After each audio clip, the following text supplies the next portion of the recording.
Hi there, Bruce Millington, James Milton, Mark Langdon and Paddy Powers, Amanda Nicoleman, looking ahead to what is a really, really fantastic Sunday of televised action. We've got 3 live Premier League games.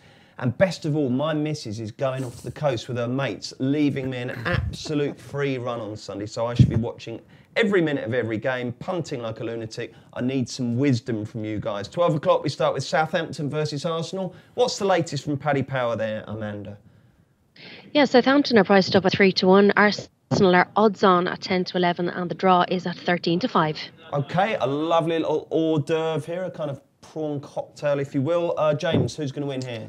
Yeah, I think Arsenal are probably a good bet in this one. I think, you know, they obviously lost to Manchester United in that remarkable game, but you know, I think they played very well, and it was just one of those days for them, really. And their previous away game, they went to Burnley, which is a far more awkward assignment, I think, these days than going to Southampton, and nicked a 1-0 wins, and they've been in excellent nick against teams below them. They're just better at what they do than Southampton. Yeah, it's almost a kind of like for like. But yeah, Arsenal showing real cutting edge now with kind of Ozil, Sanchez, and Lacazette when they're unleashed. And Southampton lost 5 out of 6 against teams above them. They're just a middling team, really. Yeah. Aren't they? So just Arsenal all the way. Yeah, Need to win, yeah. Confident about. Amanda, Arsenal, what do you think will happen here? Yeah, well, just looking at how they performed last week against Manchester United, they're just incredible.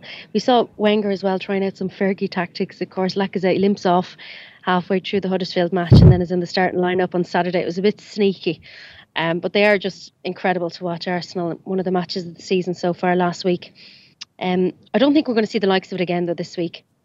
Sanchez has scored in 3 of his last 4 matches. He could feature for a goal. But, of course, if they had been playing against anyone except De Gea last week, they certainly would have won that match, and I think that's going to be the case here again. They were a bit sloppy defensively, Arsenal, so I am going to back Arsenal and both to score, which is at 13-5. Okay, let's do they play for both. Let's try and get 5. Oh, Theo, the Ox. Callum Chambers. I forgot about him. Yeah. Steve Williams. Vaguely. Did Steve Williams play for both way back in the 70s? That's a bit before my times. Sorry, early 80s. Okay, and there must be another one somewhere. I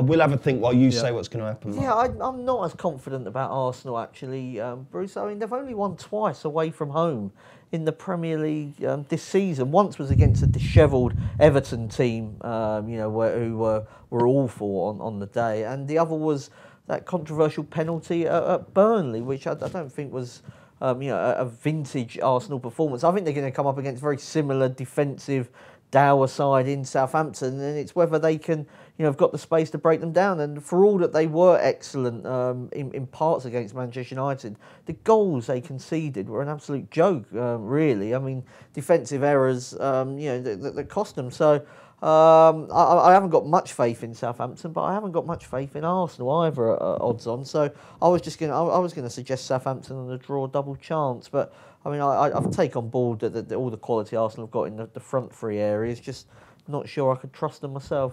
There should be a they played for both clubs app, shouldn't there? I'm absolutely gutted. We're stuck at 4. Neil Heaney in the early 90s. He was a kind of Arsenal youth who then went on to play quite a lot for Southampton, I think. Okay, we got 5. That's terrible. I thought there'd be absolutely loads there. Right then, 2:15. Stuart Taylor, the goalkeeper. Stuart Taylor, yeah, that's probably true. Yeah. But I don't know if he's played for any. It feels like he did anyway. It's nosed up my massive, great intro to the Merseyside derby, don't we? 2:15, Liverpool v Everton. This is a fixture, right? There's 2 things about it. One, Kevin Pullein always says it's the highest bookings points fixture in Premier League history. And I also think it's the biggest disappointment. They start off playing far too quickly. The football is absolutely rubbish. Someone gets sent off. So I'll watch it, but it's always a bit of a disappointment, this game. Maybe it'll be good this time. We'll see. What's the latest betting, Amanda? Liverpool are priced up at 1-4. Everton are 10s, and the draw 9-2. 1-4, Liverpool? Yeah. Did I hear that that has correctly? to be the shortest. Yeah, that has to be the shortest now we've seen in the derby. I thought 4 went out the window, innit? It can't be 1-4, can they, Mark? Well, I think, if you had to look at, if it wasn't a derby, I think you'd say that it probably was. I mean, Everton, despite the recent sort of upturn, if you like, against West Ham and Huddersfield at home have been awful for most part of this season. Very cumbersome defensively as well, and you do worry about their sort of. And they'll defend deep to try to not allow that space that Liverpool seem to be able to create. I mean, Tottenham are 1-4 against Stoke, aren't they, or whatever? I mean, it's a similar level, I think, of what we're saying from this season. As what you would say is there is potential maybe for Everton to improve, but we haven't seen it yet. I mean, I thought for a long time that Liverpool are the second best team in the Premier League. I still think that they are on their day. It's just how many days they have. They're having a lot of those days at the moment. I mean, since that 4-1 defeat at Tottenham, they've played 9 matches. In 8 of those, they've scored at least 3 goals, which is quite remarkable. And I suppose if there's a defence made for them, it's this Everton. Yeah, I mean, Everton haven't got much. Everton haven't got much up front, and Liverpool haven't been, I don't think, as bad defensively as what people have. Every time they make a mistake, it probably is like Arsenal. Every time they make a mistake, it's kind of highlighted more because we've got this preconceived idea that they're terrible defensively. They've scored exactly 3 times in 5 of those 9 fixtures. So I was looking at splitting the stakes on 3-0 and 3-1. The front 4 of Mane, Salah, Firmino, and Coutinho just absolutely outstanding at the moment. 3-0 and 3-1 for Lango. What do you reckon, James? Yeah, I mean, I think there's probably no secret about how Everton and Sam Allardyce are going to approach this. That's if he recovers from his medical appointment that stopped him from going to Cyprus. Yeah, that was an unfortunate one. Yeah, I mean, he's sent the reserves for the Europa League game, so no excuses on that front. But as Mark says, I think Liverpool will have far too much for this Everton side. They've kept clean sheets. Everton kept clean sheets against West Ham and Huddersfield, but this is a very different test. And Mark's quite right. Liverpool's defensive record at home and in the Premier League, they've conceded twice in 7 games. That includes clean sheets against Manchester United and Arsenal. So I actually think Liverpool win 2-0 in this one. And then you've got the kind of the disappointing one on your side. If Everton do defend well and defend deep and Liverpool nick it 1-0 or whatever, then that's on your side as well. You just don't really see Everton A, having the players to trouble Liverpool, and B, having the intent perhaps. And that goal against Chelsea was a fluke, wasn't it, from Willian? So that defended quite well then as well. So I don't think they're quite as bad at the back as I think you're right. It's kind of the individual errors which Sam will improve them. He'll get a better defensive shape. You almost look at that 1-4 and think, well, that's probably against kind of Koeman's Everton or Unsworth's Everton. Yeah, it just seems ridiculous. Liverpool have got a great record in this derby as well. Allardyce is famed for his kind of getting into players' heads, and he'll need to do that because, I mean, head-to-head records don't really mean that much to me. I think in a derby game, though, there are times when one team just feels so inferior when this game comes around. Will the hippie play? I would have thought so because Schneidlin was one of the few first teamers that went to Cyprus. Honestly, if Tom Davis starts lump on for first booking and any time yellow, this guy is an absolute walking caution. He's going to be tearing around as well, isn't he? He's going to be buzzing for it. Does he wear like children's socks? He's got this sort of unique way of having his socks kind of halfway up his shin, hasn't he? Very interesting. Liverpool Everton, Amanda. What's your tip for us? Yeah, I think I'm going to go with Liverpool and both to score for me. It's priced up at 6-4. I think, Liverpool are just too good, really. And the 1-4 now could be a bit too short, which is why I'm looking at something with a bit of value. But obviously, it's something that we're going to see again after Christmas in that FA Cup clash as well. So we'll see how Big Sam gets on. His 100% record, though, it's about to be broken this weekend, I'd say. Yeah, I think so. Right, let's get on to the main event of the whole weekend and arguably the season. 4:30 Sunday, Man United versus Man City. Absolutely mouth-watering clash. This really could be superb. I'm looking forward to it no end. And how do Paddy Power bet on the match outcome, Amanda? Well, we have Man United priced up at 12-5. Man City are 11-10 and the draw 13-5. Lango, you go first.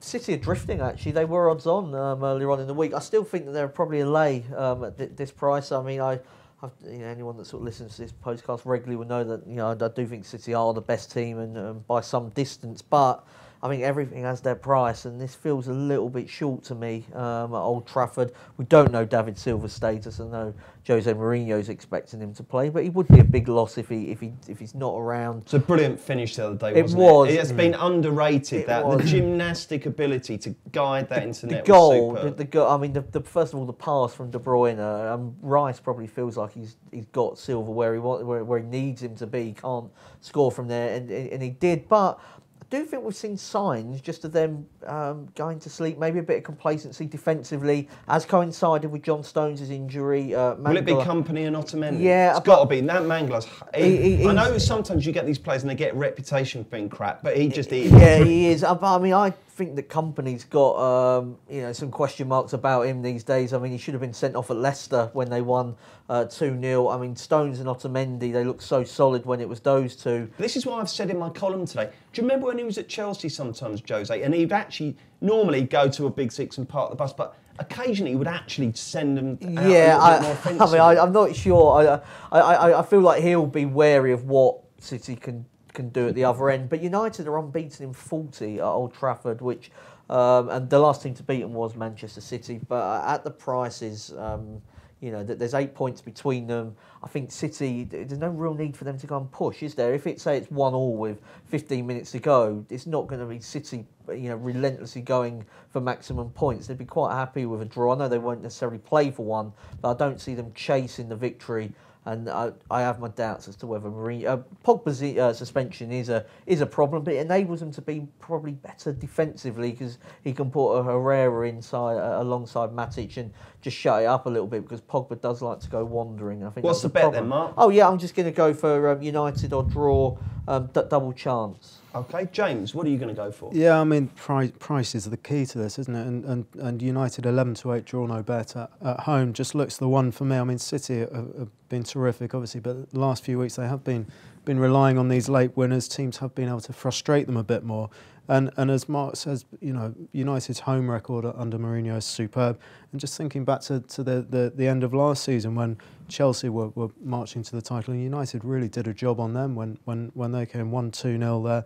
And yeah, I just think it's one of those that I know Kevin Pauline talks about these big games, and I apologise to him for ineptly paraphrasing his fine work, but I think he says home advantage can be a bit underrated in these games because everyone looks at them. Mugs like me say that it goes out the window. Yeah. well, I don't know about that, but the other team appears to look a much more attractive price. And bookmakers know that they are going to lay the away team because they're a high-profile team as well. Basically, this is the only chance I think to back Man City odds against. Yeah. I mean, I suppose maybe Liverpool, depending on sort of what sort of nick they're in, if you look at the prices. But this is arguably the only time you're going to get to back Manchester City odds against. And neither of you wants to. Okay, well, Amanda, for a lot of people who've backed Man City, this is a real sweat up for them if you've backed them for the title because if they win, then they're home and host. But if they lose, it just suddenly it closes up again. But if anyone's backed City for the title with Paddy Power, they're laughing, aren't they? Yeah, big news this morning. Of course, it was just announced at 10 a.m. today that we've paid out on Man City to win the league now. So it was massive news this morning. It's absolute madness. They're really 8 points clear at the minute, and just on the eve of the derby, it's just incredible. Well, excellent stuff. So reassurance there if you've backed Man City for the title with Paddy Power, you've already won. Now, you're a Man U fan, Amanda. It's the only thing we don't like about you. What's going to happen in this game? Well, just looking at how both sides have been playing, obviously I thought United were great going forward against Arsenal last weekend, of course, just gliding in and out of the box, and they just broke them down and just found them out. But Man City, of course, looking for their 15th win of the season now. Instead of panicking, though, Man City just seem to be completely calm and composed. Even when they go behind, they're going to come back and equalise and win. So they do actually kind of remind you of United when Fergie was in charge. Of course, you wait for them to lose the lead and then back them in play. But they've conceded in 5 of their last 6 now in the Premier League. So we know that they can be caught in the hop. But I think even if United do go ahead, City could always come back and absolutely punish us. So I'm not going to go with a Man United win or a City win. I'll go with a draw, and I'll back them both to score, and that's priced up at 100-30. A draw and both to score. Right then, we've got a bonus in midweek. We've got another full round of Premier League matches. On Tuesday, it's Burnley Stoke, Crystal Palace Watford, and Huddersfield Chelsea.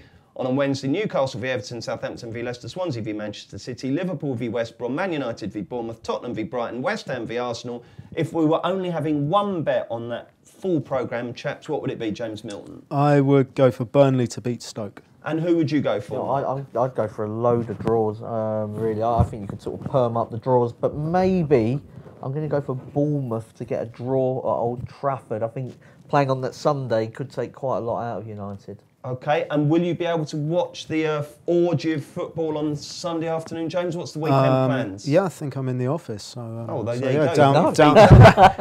Down tools. All right. Appraisal time coming up. Noted. Mark, what about you? What are you doing this weekend? Are you doing a match in focus? Yes, doing a match in focus. Milton Keynes versus Shrewsbury. Of course, surprise promotion candidates in League One. So looking forward to getting a handle on them, and I'll be sat next to James in the office on Sunday. Excellent, that'll be good. Amanda, what's the weekend hold for you? Not much in here now, actually, Saturday and Sunday, but I have a wedding on Monday. Really? Who gets married on a Monday? That's very unusual, isn't it? Normally Irish weddings are kind of Friday, Saturday affairs, aren't they? Yeah, certainly. So, wedding on Monday in Kilkenny, so it should be interesting. Oh, a Monday night hangover. Actually, that's always a difficult start to the week, because also you're bound to have Christmas parties and everything, aren't you? When's the big Paddy Power Christmas bash? That's tonight. Is it? Ooh. Yeah. Is that what they've paid out now? Should be an interesting Yeah. Does that usually generate a fair amount of goss? Goss? No, certainly not from my end. Anyway, I'm usually the quiet one in the corner.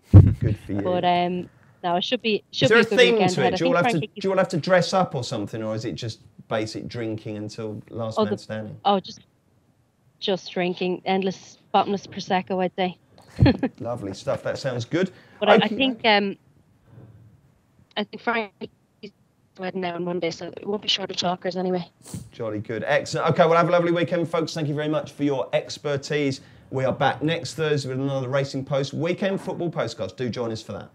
Check out Paddy's Rewards Club. Place 5 bets of £10 or more across any sport in a week and get a £10 free bet the next week. Paddy Power, you beauty! Max £10 bonus per person per week. Excludes shop bets. Selected odds. Conditions and exclusions apply. 18+. BeGambleAware.org.